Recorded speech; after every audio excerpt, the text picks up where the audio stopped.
តកម្មកលស៊ីនវត្រារៀបចំពិធីទទួលសិទ្ធិពីសម្ដេចតេជោហ៊ុនសែននិងសម្ដេចគតិព្រឹទ្ធបណ្ឌិតប៊ុនរនីហ៊ុនសែនបង្កើតអាល់ប៊ុមកម្រងចម្រៀងដកស្រង់ចេញពីសាច់រឿងកូនប្រុសក្រោមពន្លឺព្រះច័ន្ទពេញបូរមីនៅថ្ងៃសុក្រទី20ខែមិនិនាឆ្នាំ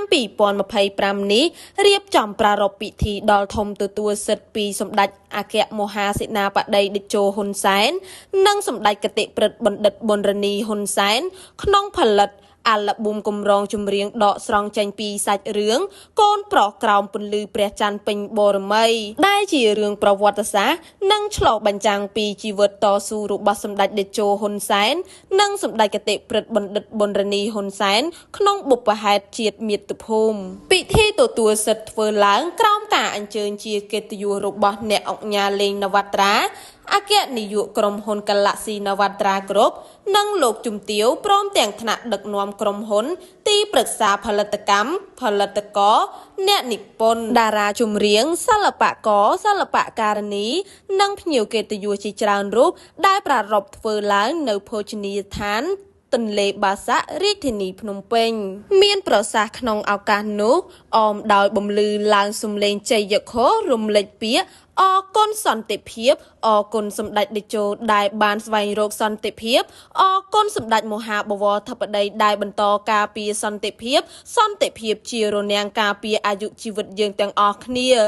អ្នកអង្គការលេងនវត្រាបានថ្លែងការគោរពនៅការដឹងគុណដ៏ខ្ពង់ខ្ពស់បំផុតដល់សម្ដេចអគ្គមហាសេនាបតីតេជោហ៊ុនសែននិងសម្ដេចគតិព្រឹទ្ធបណ្ឌិតប៊ុនរនីហ៊ុនសែនដែលមានទឹកចិត្តប្រកបដោយគុណធម៌ដល់ជ្រាលជ្រៅផ្ដល់ឱកាសឲ្យក្រុមហ៊ុនកលស៊ីនវត្រាគ្រប់ទទួលសិទ្ធិផលិតអាល់ប៊ុមកម្រងចម្រៀងដកស្រង់ចេញពីសាច់រឿងកូនប្រុសក្រោមពន្លឺព្រះច័ន្ទពេញបូរមីដោយអ្នកអង្គការបង្ហាញនៅមោទនភាពដ៏ខ្ពង់ខ្ពស់យ៉ាងក្រៃលែងសម្រាប់ផលិតកម្មកលស៊ីនិងក្នុងនាមជាអ្នកអង្គការផ្ទាល់ដែលបានទទួលនៅភារកិច្ចដ៏មានតម្លៃជាប្រវត្តិសាស្ត្រក្នុងផលិតអាល់ប៊ុមកម្រងចម្រៀងដកស្រង់ចេញពីសាច់រឿងកូនប្រុសក្រោមពន្លឺព្រះច័ន្ទពេញបូរមីអ្នកអង្គការមានប្រសាសន៍ថាខ្ញុំបាទក្នុងនាមក្រុមហ៊ុនជាមួយឯកឧត្តមហឹមនភាលោកខេមមានមោទនភាពយ៉ាងក្រៃលែងទទួលបានការអនុញ្ញាតណែនាំជាគោលការណ៍ដ៏ខ្ពង់ខ្ពស់ពីសម្ដេចតេជោហ៊ុនសែននិងសម្ដេចគតិព្រឹទ្ធបណ្ឌិតប៊ុនរនីហ៊ុនសែនគឺជាកិត្តិយសដ៏ធំធេងណាស់សម្រាប់ការងារប្រវត្តិសាស្ត្រសម្រាប់ការផលិតកម្រងចម្រៀងជូនសម្ដេចទាំងទ្វេដើម្បីទុកជាមរតកដល់អ្នកជំនាន់ក្រោយឲ្យបានដឹងនិងស្វែងយល់ពីដំណើររឿងដោយសាររឿងនេះជាដំណាក់កាលប្រវត្តិសាស្ត្រនិងជារឿងពិតដែលនិយាយពីសាច់រឿងរបស់សម្ដេចតេជោក្នុងកំឡុងចូលព្រៃហើយធ្វើការតស៊ូនិងស្វែងរកការផ្សះផ្សានាំសុខសន្តិភាពជូនជាតិមាតុភូមិទន្ទឹមគ្នានេះអ្នកអង្គការមានប្រសាសន៍ដោយក្តីអំណរដោយទទួលការងារមួយនេះព្រោះភារកិច្ចដ៏ធំធេងគឺមានតម្លៃមហាសាលក្នុងជីវិតអ្នកអង្គការដែលរកអ្វីមកប្រៀបផ្ទឹមបានឡើយហើយអ្នកអង្គការរួមជាមួយឯកឧត្តមហឹមនភាតារាចម្រៀងដែលទទួលបានការណែនាំផ្ទាល់ពីសម្ដេចតេជោគឺមានការបដិញ្ញាចិត្តខ្ពស់ក្នុងការផលិតកម្រងអាល់ប៊ុមកម្រងចម្រៀងសាច់រឿងកូនប្រុសក្រោមពន្លឺព្រះច័ន្ទពេញបូរមីដើម្បីផលិតជូនដោយក្តីគោរពបំផុតជូនសម្ដេចតេជោនិងសម្ដេចគតិព្រឹទ្ធបណ្ឌិតប៊ុនរនីហ៊ុនសែនបន្សល់ទុកកម្រងចម្រៀងដល់អ្នកជំនាន់ក្រោយឲ្យបានដឹងគ្រប់គ្នាព្រឹត្តិការណ៍ប្រវត្តិសាស្ត្រប្រទេសកម្ពុជាដែលសាច់រឿងនិងចម្រៀងនេះគឺជាប្រវត្តិសាស្ត្រសម្រាប់ក្មេងជំនាន់ក្រោយរាប់ជំនាន់អាចសិក្សារៀនសូត្រនិងស្វែងយល់បន្ថែមពីតថភាពនៃជីវិតពិតៗរបស់សម្ដេចក្នុងបុព្វហេតុប្ដូរសាច់ស្រស់ឈាមស្រស់តស៊ូសង្គ្រោះជាតិមាតុភូមិនិងប្រជាជនកម្ពុជា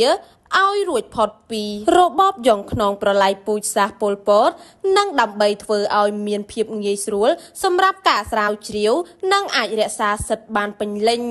នៅក្នុងរបាយការណ៍ស្ដីពីការរៀបចំផលិតកម្រងចម្រៀងដកស្រង់ចេញពីសាច់រឿងកូនប្រុសក្រោមពន្លឺព្រះច័ន្ទពេញបូរមីឯកឧត្តមជាលីសែជាទីប្រឹក្សាផលិតកម្ម Galaxy Navatra បានលើកឡើងថាអមជាមួយវណ្ណកម្មដ៏ថ្លៃថ្លានៃខ្សែភាពយន្តភាគខ្នាតធំនិងស្របតាមការបង្អុលបង្ហាញដ៏ខ្ពង់ខ្ពស់របស់សម្ដេចតេជោ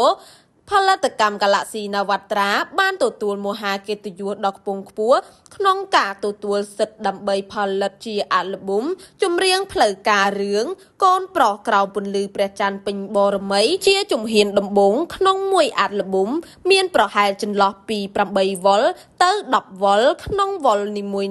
និងមាន10បទសរុបប្រហែលចន្លោះពី80បទទៅ100បទក្នុងអាល់ប៊ុមជារួមសរុបទាំងពីរអាល់ប៊ុមទាំងបទលំនាំបទដើមនិងមេឡូឌីថ្មីប្រហែលជាជិត200បទឯកឧត្តមទីប្រឹក្សាជាសីឡា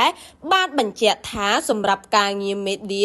ដើម្បីធ្វើការផ្សព្វផ្សាយនៅបទចម្រៀងក្រោយពីបានផលិតរួចរាល់ទាំងអស់ឲ្យបានទូលំទូលាយសម្ដេចតេជោបានផ្ដល់ជាអនុសាសន៍ដ៏ខ្ពង់ខ្ពស់ដោយអនុញ្ញាតជូនផលិតកម្ម Galaxy Navatra ផលិតរក្សាទុកច្បាប់ដើមនៃចម្រៀងទាំងអស់និងផ្សព្វផ្សាយតាមបណ្ដាញសង្គមឲ្យបានទូលំទូលាយព្រមទាំងប្រគល់ជូនក្រុមការងារមេឌៀរបស់សម្ដេចតេជោដើម្បីផ្សព្វផ្សាយផងដែរនៅក្នុងឱកាសនេះក៏មានរៀបចំធ្វើសន្និសីទសារព័ត៌មានស្ដីពីពិធីទទួលសិទ្ធិពីសម្ដេចតេជោហ៊ុនសែននិងសម្ដេចគតិព្រឹទ្ធបណ្ឌិតប៊ុនរនីហ៊ុនសែនបង្កើតអាល់ប៊ុមកម្រងចម្រៀងដកស្រង់ចេញពីសាច់រឿងកូនប្រុសក្រោមពន្លឺព្រះច័ន្ទពេញបូរមីដោយអ្នកឧកញ៉ាលេងនវត្រាអគ្គនាយកក្រុមហ៊ុន Galaxy Navatra Group ឯកឧត្តមហឹមនុភាទីប្រឹក្សាផលិតកម្ម Galaxy Navatra និងតារាចម្រៀងខេមដើម្បីបញ្ជាក់ពីបន្ថែមពីគោលបំណងបេសកកម្មចក្ខុវិស័យក្នុងផលិតអាល់ប៊ុមចម្រៀងរឿងកូនប្រុសក្រោមពន្លឺព្រះច័ន្ទពេញបូរមីផងដែរ